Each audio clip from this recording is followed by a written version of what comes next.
Hello everyone, আসসালামু আলাইকুম। Welcome back to my channel Shrabani's kitchen. আজকে আপনাদের সাথে হাজির হয়েছি সহজ ও মজাদার একটি রেসিপি নিয়ে। সহজে এবং কম উপকরণ দিয়ে কিভাবে লইট্টা শুটকি ভুনা করা যায় সেটি আজকে আপনাদের সাথে আমি শেয়ার করব। চলুন দেখে নেওয়া যাক রেসিপিটা।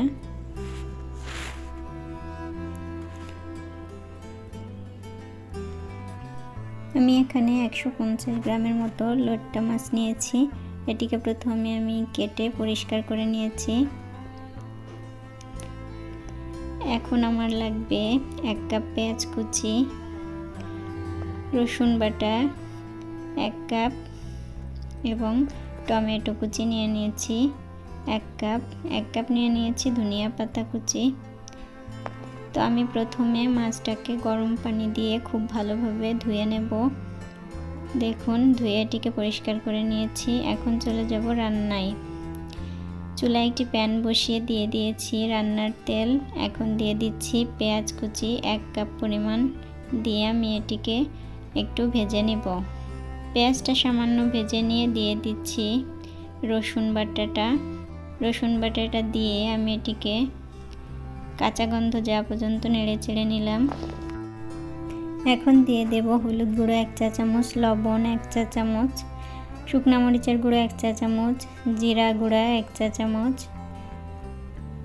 দিয়ে এগুলোকে আমি ভালোভাবে মিশিয়ে নিচ্ছি।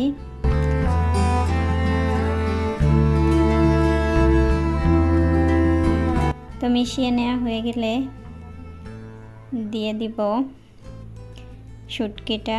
তো শুটকিটা দিয়ে আমি আবার ভালো করে মশলার সাথে মিশিয়ে নিচ্ছি। মেশানো হয়ে গেলে দিয়ে দেব আগে থেকে কেটে রাখা টমেটো কুচিটা। তো আবারও আমি সব কিছু ভালো করে মিশিয়ে নেব।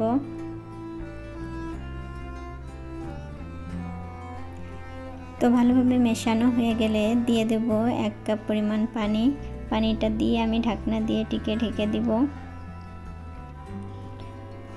তো এখন ঢাকনা খুলে আবার একটু নেড়ে চেড়ে নিচ্ছি। দেখুন কষানো প্রায় হয়ে এসেছে।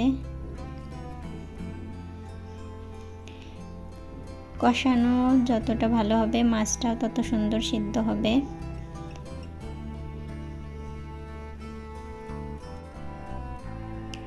এ পর্যায়ে আমি আরও 1 কাপ পানি অ্যাড করে দিচ্ছি।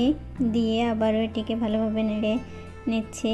নেড়ে নিয়ে চুলার আঁচটা পর্যায়ে হাই হিটে রাখবো এবং অ্যাড করে দিব আগে থেকে কেটে রাখা 1 কাপ ধনিয়া পাতা কুচি দিয়ে আমি পানি শুকানো পর্যন্ত রান্না করে নেব।